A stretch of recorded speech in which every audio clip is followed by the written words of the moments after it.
جلدی جلدی ٹرے میں موجود کھانا کھا کر وہ سبھی نفیسہ بیگم کے گھر کے سامنے آن کھڑے ہوئے تھے۔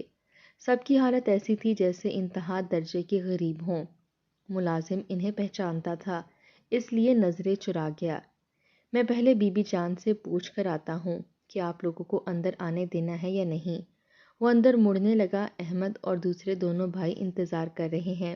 تھوڑی دیر کے بعد دروازہ کھل گیا۔ شاید آج واقعی نفیسہ بیگم کا دل نرم ہو گیا تھا۔ احمد لپک کر گھر میں داخل ہوا تو شاندار کوٹھی تھی جس کے ہر کونے سے امیری چھلک رہی تھی۔ نفیسہ بیگم سامنے ہی شاندار سے صوفے پر بیٹھی تھیں۔ انہوں نے قیمتی برانڈ کا جوڑا پہن رکھا تھا۔ کانوں میں چمکتے سونے کے جھمکے ان کی بہو نے دور سے ہی دیکھ لیے تھے۔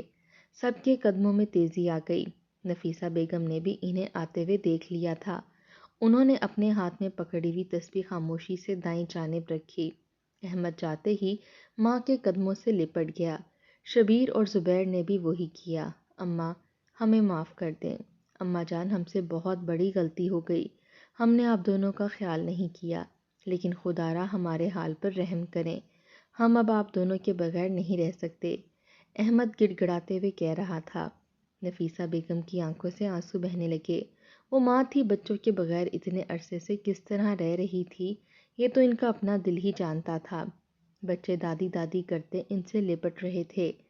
اپنے بچوں کو تو شاید وہ معاف نہ کرتی، لیکن پوتے اور پوتیوں کی شکلیں دیکھتے ہی وہ سب کچھ بھول سی گئی تھیں۔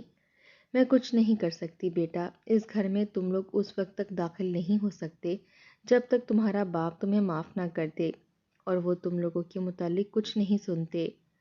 نفیسہ بیگم نے بے بس لہجے میں کہا تھا، اور عین اسی لمحے دروازے کے باہر گاڑی رکنے کی آواز آئی۔ روتے ہوئے احمد نے اپنی آنکھیں صاف کیں۔ زبیر اور شبیر بھی اٹھ کھڑے ہوئے تھے۔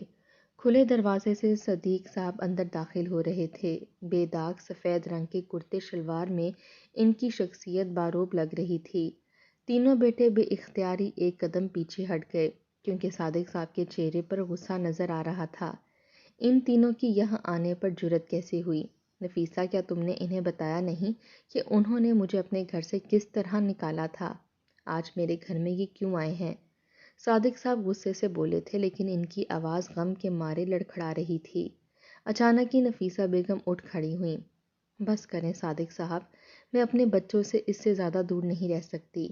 اللہ نے آپ کو اتنی دولت دی ہے، اگر آپ نے سعودیہ میں کچھ وقت پریشانی میں گزارا تو آج اس کا ازالہ بھی ہو چکا ہے۔ اب اپنے بچوں پر رحم کھائیں۔ ان کے گھر میں کھانے کو بھی کچھ نہیں ہوتا۔ روز روز کے دھکے کھا کر ان تینوں کی حالت دیکھیں۔ وقت سے پہلے بوڑھے نظر آنے لگے ہیں میرے بچے۔ اب میرے گھر کے دروازے میرے بچوں پر بند نہ کریں۔ آخر میں نفیسہ بیگم کی آواز التجائیہ سی ہو گئی تھی۔ صادق صاحب جیسے خاموش سے ہو گئے۔ احمد نے زبیر اور شبیر دونوں کو اشارہ کیا اور لپک کر باپ کے پیر پکڑ لیے۔ وہ گھبرا سے گئے۔ ابو، ہم تب تک آپ کے پیروں کو نہیں چھوڑیں گے جب تک آپ ہمیں معاف نہیں کرتے، شبیر گڑ گڑاتے ہوئے کہہ رہا تھا۔ صادق صاحب چند لمحے تو اپنے آپ پر قابو پانے کی کوشش کرتے رہے، مگر یہ حقیقت تھی کہ ایک باپ کو بھی اپنے بچوں سے اتنی ہی محبت ہوتی ہے جتنی کہ ماں کو۔ آخر کار وہ جیسے تھک سے گئے۔ ان کے کانپتے ہاتھوں نے احمد کے کندھے پر ہاتھ رکھا تو تینوں بیٹے یکدم اٹھ کھڑے ہوئے۔ ان کے چہرے خوشی کے مارے کھل اٹھے تھے۔ جاؤ اپنا سامان اٹھا کر لے آؤ، اب تم لوگوں کو غربت میں جینے کی کوئی ضرورت نہیں جب تمہارے باپ کے پاس اتنا پیسہ ہے۔ صادق صاحب کی آواز سن کر یوں لگا جیسے انہوں نے کسی مردہ جان میں روح پھونک ہو۔ مگر یہ شبیر کے بچے اتنے زیادہ رو کیوں رہے ہیں؟ فوزیہ ساتھ کیوں نہیں آئی؟ ماحول تھوڑا خوشگوار ہوا تو نفیسہ بیگم نے نوٹس کر ہی لیا۔ بچے بے چین ہو کر بار بار باپ کے پاس آ رہے تھے اور ماں کا نام لے رہے تھے۔ شبیر نے شرمندگی سے سر جھکا لیا۔ شاید وہ گھریلو حالات سے تنگ ہو گئی تھی اماں، اسی لیے اپنی ماں کے گھر چلی گئی ہے۔ آپ فکر مت کریں، میں اسے واپس لے آؤں گا، شبیر نے کہا۔ نفیسہ بیگم نے سر ہلا دیا۔ صرف آدھے گھنٹے کے اندر ہی احمد، زبیر اور شبیر اپنے گھر سے تمام ضروری سامان اٹھا کر لے آئے تھے۔ سامان بچہ ہی کتنا تھا، قیمتی سامان تو پہلے ہی فروخت ہو چکا تھا۔ احمد نے اگلے ہی دن ٹوٹے پھوٹے پرانے مکان کے اوپر برائے فروخت کا بورڈ لگا دیا۔ اس کے چہرے سے خوشی چھلک رہی تھی۔ نفیسہ بیگم کے گھر کا ماحول تو حیران کر دینے والا تھا۔ صادق صاحب کسی چیز کی کمی نہ ہونے دیتے تھے۔ دن میں کئی کئی پکوان پکتے تھے۔ ملازموں کی ایک بھاری فوج تھی جو کوٹھی کے اندر ہر وقت کام کرتی تھی۔ صادق صاحب نے احمد، زبیر اور شبیر کو نوکریاں چھوڑنے کا نہ کہا تھا، مگر وہ خود تو جیسے تیار بیٹھے تھے۔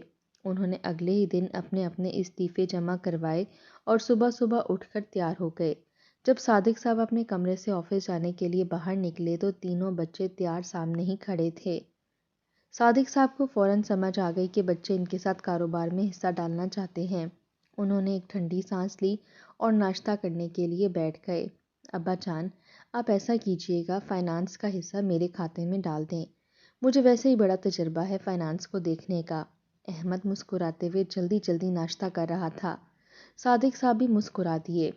ٹھیک ہے، میں ویسے بھی اب بوڑھا ہو گیا ہوں، ساری ذمہ داریاں اکیلے نہیں اٹھا سکتا، مگر یاد رکھنا کہ فیکٹری کے لین دین کے معاملات ذرا دھیان سے رکھنا۔ کہیں پر 1 روپے کی بھی گڑبڑ ہوئی تو سارا حساب خراب ہو جاتا ہے۔ احمد نے سر ہلا دیا۔ اس روز وہ تینوں ہی صادق صاحب کے ساتھ کام پر چلے گئے۔ نفیسہ بیگم کی بہویں ساس کے دیے ہوئے پیسوں سے خوب ساری شاپنگ کر کے لے آئی تھیں اور اب اپنی الماری میں لٹکے ہوئے برانڈڈ جوڑوں کو حیرت سے دیکھ رہی تھیں۔ احمد کی بیوی خوب تیار ہو کر اپنے کمرے سے نکل آئی تھی۔ بہو بیگم، ذرا مجھے 1 کپ چائے تو بنا دو۔ نفیسہ بیگم نے ہاتھ میں پکڑی ہوئی جائے نماز کو ٹیبل پر رکھتے ہوئے کہا۔ بڑی بہو نے ایک نظر اپنے نئے جوڑے اور تازہ لگے ہوئے نیل پینٹ کو دیکھا۔ اب میں ان کے لیے جا کر چائے بناؤں، ساری تیاری خراب ہو جائے گی۔ کچن کی گرمی میں اس نے جھنجھلاتے ہوئے سوچا، مگر ساس سے فی الحال بگاڑ بھی نہیں سکتی تھی۔ اماں جان، ابھی بنا کر لاتی ہوں۔ وہ مسکراتی ہوئی کچن میں گئی۔ سامنے ہی ملازمہ کچن کی صفائی کر رہی تھی۔ سارے کام چھوڑو اور پہلے اماں جان کے لیے چائے بناؤ، اس نے ملازمہ کو حکم دیا اور سر پر کھڑی رہی۔ چائے بنوا کر اس نے ملازمہ کے ہاتھ چائے نفیسہ بیگم کے لیے بھیج دی تھی، کیونکہ اس کے میکے سے کال آ رہی تھی۔ دن خاموشی سے گزرنے لگے۔ نفیسہ بیگم کی طبیعت اکثر خراب رہتی تھی۔ انہوں نے باخوشی گھر کا تمام انتظام بہو کے ہاتھوں میں دے دیا تھا۔ اس شام سبھی لاؤنج میں بیٹھے باتیں کر رہے تھے جب دروازے سے شبیر اندر داخل ہوا۔ اس کے ساتھ فوزیہ بھی تھی۔ وہ اسے ہلکی ہلکی آواز میں کچھ سمجھاتے ہوئے لا رہا تھا۔ فوزیہ کے چہرے پر شدید برہمی کے تاثرات تھے، مگر جب اس نے کوٹھی کے اندر کی امیری کو دیکھا تو یکدم مطمئن سی ہو گئی۔ اس نے نفیسہ بیگم، صادق صاحب سے یہی کہا تھا کہ میکے میں اس کے والدین کچھ بیمار تھے، اسی لیے وہ اتنا عرصہ وہاں رک گئی۔ نفیسہ بیگم کو بھلا کیا اعتراض ہو سکتا تھا؟ انہوں نے سر ہلا دیا۔ اس روز ناشتے کی ٹیبل پر صادق صاحب کچھ پریشان سے تھے۔ کیا ہوا، آپ ناشتہ نہیں کر رہے؟ نفیسہ بیگم نے پوچھا۔ احمد اور باقی دونوں بیٹے اب تھوڑی دیر سے آفس جایا کرتے تھے، اسی لیے اس وقت ٹیبل پر وہ دونوں اکیلے تھے۔ پتہ نہیں نفیسہ، کچھ سمجھ نہیں آ رہا۔ اکاؤنٹس میں مسلسل گڑبڑ ہو رہی ہے۔ بڑی بڑی رقمیں نہ جانے کہاں چلی جاتی ہیں۔ لین دین کے معاملات میں پہلے تو کبھی اس طرح سے مسئلہ نہیں ہوا جتنا اب ہو رہا ہے۔ صادق صاحب پریشان تھے۔ نفیسہ بیگم چپ سی ہو گئیں۔ کچھ دیر بعد وہ آفس چلے گئے، لیکن تھوڑی ہی دیر کے بعد آفس سے فون آ گیا جس نے پوری کوٹھی کی مکینوں کو ہلا کر رکھ دیا۔ صادق صاحب کو ہارٹ اٹیک ہوا تھا۔ ان کا ایک بڑا آرڈر کینسل ہوا تھا جس کی وجہ سے انہیں شدید صدمہ پہنچا تھا۔ نفیسہ بیگم کے ہاتھ سے موبائل چھوٹ کر نیچے جا گرا۔ احمد، احمد، انہوں نے بے اختیار آواز دی۔ اندر کمرے میں بیوی کے ہاتھ میں سونے کا کنگن پہنا رہا تھا۔ احمد یکدم چونکا۔ کیا ہوا اماں جان؟ اس نے بیزار سے انداز میں آواز لگائی، مگر نفیسہ بیگم تو پھوٹ پھوٹ کر رو رہی تھیں۔ ملازم ہی دوڑ کر احمد کے پاس آیا۔ آپ کے آفس سے فون آیا تھا، آپ کے ابا جان کو ہارٹ اٹیک آیا ہے، انہیں ہاسپٹل لے کر گئے ہیں۔ خبر ایسی تھی کہ احمد تھوڑا بکھلا سا گیا۔ وہ جلدی سے باہر نکل آیا، مگر پیچھے اس کی بیوی نے جلدی سے احمد کی دی ہوئی نوٹوں کی بڑی بڑی گڈیاں فوراً سے الماری میں سنبھال دی تھیں۔ دونوں بیٹے بھی جاگ کر باہر آ گئے تھے۔ ارے اماں، آپ رونا دھونا تو بند کریں، ہم ابھی جا رہے ہیں دیکھنے کہ ابا کو کیا ہوا ہے، شبیر نے بیزاری بھرے انداز میں کہا تھا۔ نفیسہ بیگم یکدم چپ سی ہو گئیں۔ ابھی ابا کو کچھ نہیں ہوا، مرے نہیں ہیں وہ، جو آپ اس طرح سے آنسو بہا رہی ہیں۔ بڑی بہو نے نخوت سے کہا تھا۔ صادق صاحب ابھی صرف ہسپتال ہی پہنچے تھے کہ گھر والوں کے تیور دوبارہ سے بدلنے لگے تھے۔ نفیسہ بیگم خاموش سی ہو گئیں۔ بچے ہسپتال چلے گئے تو وہ بے چینی سے ٹہلنے لگیں۔ شام کے وقت احمد اور شبیر نے فون کر کے انہیں بتایا کہ صادق صاحب ابھی ICU میں ہیں۔ ان کے دل کے کئی والز بند ہیں اور شدید ٹینشن کی وجہ سے ان کا بلڈ پریشر بھی کنٹرول نہیں ہو رہا۔ ڈاکٹرز ان کی حالت کو خطرے سے باہر قرار نہیں دے رہے تھے۔ پریشانی کی ایک اور لہر گھر میں دوڑ گئی تھی، مگر اس پریشانی کا شکار صرف نفیسہ بیگم تھیں۔ رات کی تاریکی چھائی تو گاڑی رکنے کی آواز آئی۔ احمد، شبیر اور زبیر تینوں ہی واپس آ گئے تھے اور بڑے خوشگوار انداز میں ایک دوسرے سے باتیں کر رہے تھے۔ کیا ہوا؟ تمہارے ابا ٹھیک تو ہیں؟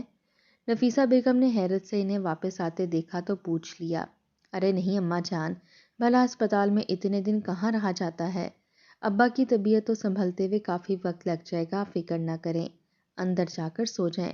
میں ہسپتال کے ایک لڑکے کو پیسے دے کر آ گیا ہوں، اگر کوئی کام ہوا تو وہ مجھے بلا لے گا۔ دراصل مجھے تو وہاں سخت بستروں پر نیند ہی نہیں آتی، احمد بیزاری سے کہتا ہوا اندر چلا گیا تھا۔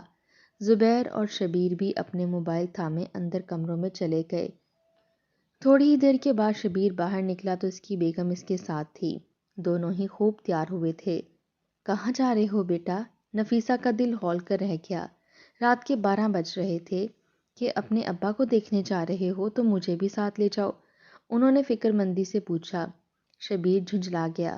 اماں اور بھی کام ہے دنیا میں، آئس کریم کھلانے لے کر جا رہا ہوں فوزیہ کو، اس کی طبیعت ٹھیک نہیں ہے، ابا کو دیکھنے آپ صبح چلی جائیے گا، چڑھ کر کہتے ہوئے وہ دونوں باہر نکل گئے تھے۔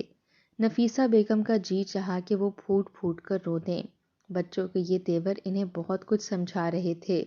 وہ بس اللہ سے یہی دعا کر رہی تھی کہ صادق صاحب کو کچھ نہ ہو، مگر شاید ابھی ان کی دعائیں قبول ہونے کا وقت نہیں آیا تھا۔ صادق صاحب کو اگلے دن ہوش تو آ گیا، مگر اینجیوگرافی اور اس کے بعد دل میں سٹنٹ ڈالنے کے مرحلے سے گزر کر انہیں ایک لمبے آرام کی ہدایت کر دی گئی تھی۔ انہیں آفس اور آفس کے کاموں سے دور رہنے کی تلقین کی گئی تھی۔ خود وہ چند ہی دنوں میں اس قدر کمزور ہو گئے تھے کہ بیڈ سے نیچے قدم بھی نہیں رکھ سکتے تھے۔ جس روز ہسپتال سے گھر آئے، نفیسہ بیگم بے حد خوش تھیں، مگر انہیں گھر لانے والا ان کا کوئی بیٹا نہیں بلکہ ملازمین ہی تھے۔ احمد نے فون کر کے کہہ دیا تھا کہ وہ دفتر کے معاملات کی وجہ سے بہت مصروف ہے، اور ویسے بھی اماں جان ابا جان کے نہ ہوتے ہوئے یہاں کا باس میں ہی تو ہوں، اسی لیے میں نہیں آ سکتا۔ احمد نے آرام سے کہتے ہوئے فون بند کر دیا تھا۔ نہ چاہتے ہوئے بھی نفیسہ بیگم نے ملازمین کو انہیں لانے کا کہہ دیا تھا، اور اس وقت جب صادق صاحب اپنے بیڈ پر لیٹے ہوئے تینوں بیٹوں کے متعلق پوچھ رہے تھے تو نفیسہ بیگم بالکل چپ سی ہو گئی تھیں۔ دن گزر گیا، شام اتر آئی، لیکن صادق صاحب کے کمرے میں کوئی ان کی خیریت معلوم کرنے نہیں آیا۔ باہر سے ہنسی مذاق اور شور کی باقاعدہ آوازیں آ رہی تھیں۔ صرف ملازم ہی تھے جو کھانے پینے اور ادویات کے لیے پوچھنے صادق صاحب کے کمرے میں آ رہے تھے۔ صادق صاحب کی آنکھیں نم ہونے لگیں۔ 2 روز اسی طرح گزر گئے۔ ایک دن نفیسہ بیگم نماز پڑھ کر اٹھیں تو صادق صاحب اشارے سے پانی مانگ رہے تھے۔ انہوں نے کمرے کے دروازے پر کھڑی ہو کر آواز لگائی، صادق صاحب کے لیے پانی لے آؤ۔ ملازمہ تک ان کی آواز پہنچ گئی تھی۔ وہ پانی بھر کر کمرے کی جانب آنے لگی، تبھی اندر سے بڑی بہو نکلی۔ یہ کیا تم ہر وقت پانی اور کھانے کمرے کے اندر پہنچاتی رہتی ہو؟ تمہیں اور کوئی کام نہیں ہے؟ کہا تو تھا میری دوستیں دعوت پر آ رہی ہیں، پہلے ان کے لیے کھانے کا بندوبست کرو۔ بڑی بی نے پانی لینا ہوا تو خود آ کر لے لیں گی۔ بڑی بہو کے ٹوکنے پر ملازمہ شرمندہ سی ہو کر واپس کچن کی جانب مڑ گئی تھی۔ گھر کا تمام انتظام اب بڑی بہو کے ہاتھ میں تھا۔ ملازموں کو تنخواہیں بھی اب وہی دیا کرتی تھی، اسی لیے حکم بھی اسی کا ہی چلنا تھا۔ نفیسہ بیگم ہکا بکا رہ گئیں۔ تو یہ سب کچھ صرف اس لیے تھا۔ بیٹے اور بہویں ان کے گھر شرمندگی کے باعث نہیں آئے تھے، بلکہ انہیں یہ دولت اور راج پاٹ چاہیے تھا جو ان کے باپ اور ماں کے پاس تھا۔ صادق صاحب بار بار پانی مانگ رہے تھے۔ نفیسہ بیگم گھبرا کر کمرے سے باہر نکلیں اور پانی کا گلاس بھر کر ان تک لے گئیں۔ انہوں نے سہارے سے صادق صاحب کو اٹھا کر پانی پلایا تو تبھی احمد کمرے کے اندر داخل ہوا۔ اس کے ساتھ سیاہ رنگ کا کوٹ پہنے ایک وکیل بھی تھا۔ احمد اس سے کوئی بات کر رہا تھا۔ وکیل صاحب، بس زیادہ وقت نہیں لگنا چاہیے، جلدی کاغذات پر دستخط کروائیں۔ میرے بہت سے کام پھنسے ہوئے صرف اس وجہ سے کہ یہ فیکٹری قانونی طور پر میرے نام نہیں ہے، احمد مصروف سے انداز میں کہتے ہوئے اندر آیا تھا۔ ابا جان تھوڑے سے سیدھے ہو جائیں، آپ کو کچھ کاغذات پر دستخط کرنے ہیں، احمد نے کہا تو صادق صاحب یکدم چونک سے گئے۔ کس قسم کے کاغذات پر دستخط کرنے ہیں؟ انہوں نے وکیل کے ہاتھ میں فائل دیکھتے ہوئے کہا تھا۔ احمد نے یکدم اپنا سر اٹھایا۔ اب آپ بستر مرگ پر ہیں، موت آپ سے صرف چند قدم کے فاصلے پر ہے، اور آپ کو یہ پڑی ہے کہ میں آپ سے کن کاغذات پر دستخط کروا رہا ہوں۔ چھوڑ بھی دیں اب اس دنیا اور اس مال کی جان، کیا قبر میں اپنے ساتھ لے کر جائیں گے؟ جلدی سے ان کاغذات پر دستخط کریں تاکہ یہ فیکٹری میرے نام ہو اور میں اس کو ٹھیک طریقے سے چلاؤں۔ نہ جانے آپ نے کیسے کیسے ملازم بھرتی کر رکھے ہیں، فیکٹری کا بیڑا غرق کر رکھا ہے، اوپر سے آپ نہ جانے لاکھوں روپے ہر مہینے فلائی اداروں میں کیوں بھیج دیتے ہیں؟ ٹھیکہ لے رکھا ہے ہم نے ان یتیم خانوں کو پالنے کا۔ میں آپ کی یہ بے وقوفیاں مزید برداشت نہیں کر سکتا۔ آپ چپ کر کے ان کاغذات پر دستخط کریں اور ہماری جان چھوڑیں۔ احمد کے آخری جملے پر یکدم کمرے میں سناٹا چھا گیا تھا۔ صادق صاحب کے حلق سے کوئی آواز نہ نکلی، مگر نفیسہ بیگم کو شدید غصہ آ گیا تھا۔ کہ تم کس طرح سے بات کر رہے ہو اپنے باپ سے؟ دیکھ نہیں رہے کہ وہ پہلے کس قدر بیمار ہیں اور تمہیں یہ فیکٹری اپنے نام کروانی ہے؟ کیا بھول گئے ہو کہ یہ فیکٹری صرف ان کی ہے، تم لوگوں میں سے کسی کی نہیں؟ نفیسہ بیگم نے بامشکل اپنے اوپر ضبط کرتے ہوئے احمد کو کہا تھا۔ احمد سیدھا ہوا۔ تو ٹھیک ہے، میں فیکٹری جانا چھوڑ دیتا ہوں، زبیر اور شبیر سے بھی کہتا ہوں کہ وہ بھی نہیں جاتے، پھر میں دیکھتا ہوں کہ کس طرح آپ کے گھر کا نظام چلتا ہے۔ یہ تو بستر پر پڑے ہیں، آپ جا کر بیٹھ جائیے گا فیکٹری میں، 2 وقت کی روٹی کے لالے نہ پڑیں آپ لوگوں کو تو میرا نام بدل دیجیے گا۔ احمد کو جیسے طیش آ چکا تھا۔ نفیسہ بیگم گنگ سی ہو گئیں۔ وہ اس قدر بدتمیزی سے بات کر رہا تھا کہ ان سے جواب ہی نہ دیا گیا۔ صادق صاحب نے ہاتھ اٹھا کر منع کر دیا تھا۔ اس وکیل کو کہو یہاں سے چلا جائے، میرا اپنا وکیل موجود ہے، آج شام میں اسے بلا لوں گا، جو کاغذات دستخط کروانے ہیں اس کی موجودگی میں ہی ہوں گے۔ صادق صاحب نے کہا تھا۔ احمد کے چہرے پر خوشی پھیل گئی۔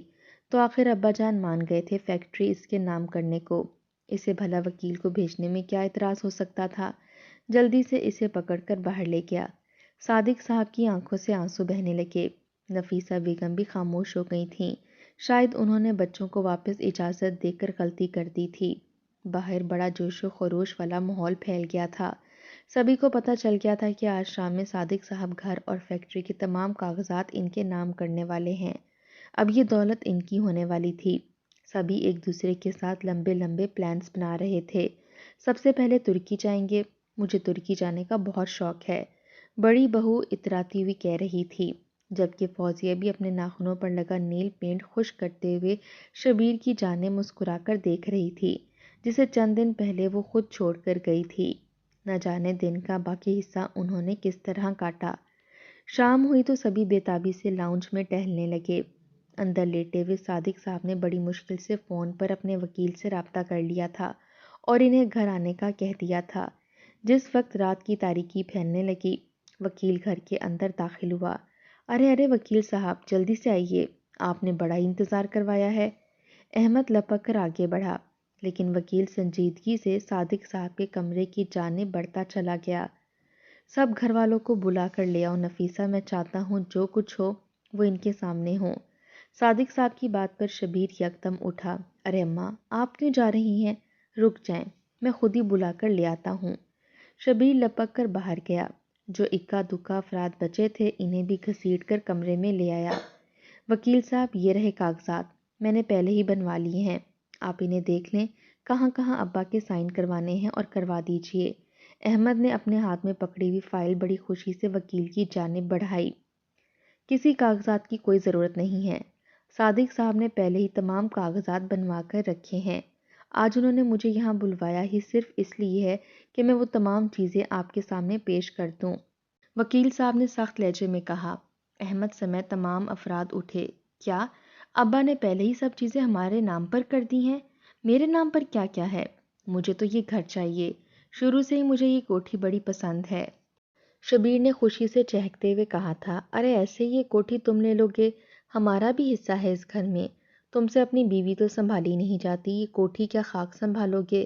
زبیر اچانک چلا کر بولا تھا، ارے بابا لے لو یہ کوٹھی تم لوگ، لیکن فیکٹری تو میرے نام پر ہی ہوگی کیونکہ اس کا تمام انتظام میں سنبھالتا ہوں۔ احمد نے اطمینان سے کہا۔ کمرے میں اچانک جیسے بازار سا کھل گیا تھا۔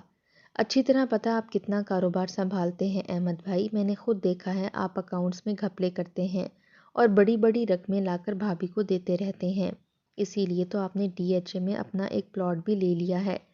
آپ چھپ چھپ کر ابا کی دولت اور جائیداد پر قبضہ کرنا چاہتے ہیں، لیکن میں ایسا نہیں ہونے دوں گا، ابا کی فیکٹری تو میرے نام پر ہی ہوگی۔ زبیر اچانک چلا اٹھا۔ صادق صاحب خاموشی سے یہ سب کچھ دیکھ رہے تھے۔ اچانک ہی انہوں نے اپنا ہاتھ اٹھایا، خاموش ہو جاؤ، اور وکیل صاحب کو اشارہ کر دیا۔ جب آپ لوگ سامنے والے گھر میں رہتے تھے تو صادق صاحب کی ایک دفعہ طبیعت خراب ہوئی تھی، تبھی انہوں نے اپنی وصیت بنوا لی تھی۔ اس وصیت کے مطابق یہ تمام گھر اور فیکٹریاں نفیسہ بیگم کے نام پر ہیں، ان کی مرضی کے مطابق ہی یہ جائیداد کی منتقلی ہوگی، لیکن اگر وہ نہ چاہیں تو اس فیکٹری اور گھر میں سے آپ ایک اینٹ تک اٹھا کر اپنے نام پر نہیں کر سکتے، بلکہ اگر وہ آپ لوگوں کو اس گھر سے نکالنا چاہیں تو ابھی اور اسی وقت نکال سکتی ہیں، آپ کا اس گھر پر کوئی اختیار نہیں۔ وکیل نے فر وصیت پڑھ کر سنا دی تھی۔ احمد سمیت سب کو سانپ سونک گیا۔ یہ سب کیا ہے ابا؟ آپ نے ہمارے نام پر کچھ کیوں نہیں رکھا؟ احمد چلا اٹھا تھا۔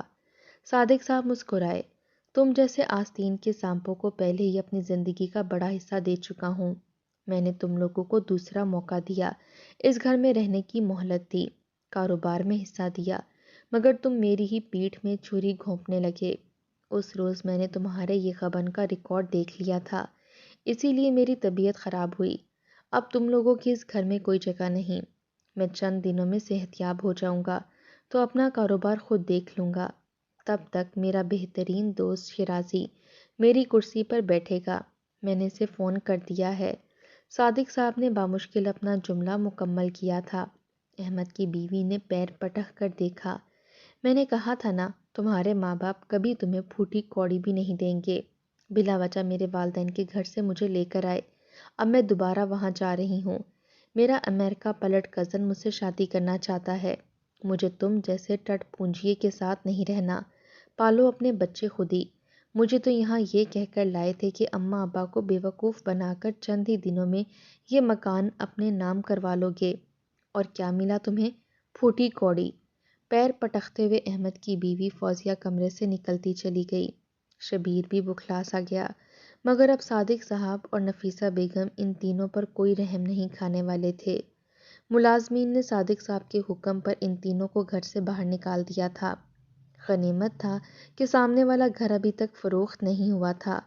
شاندار زندگی گزارنے کے بعد تھکے ٹوٹے قدموں سے احمد اور دونوں بھائی جس وقت اپنے پرانے گھر میں داخل ہوئے، گرد اور مٹی نے ان کا استقبال کیا۔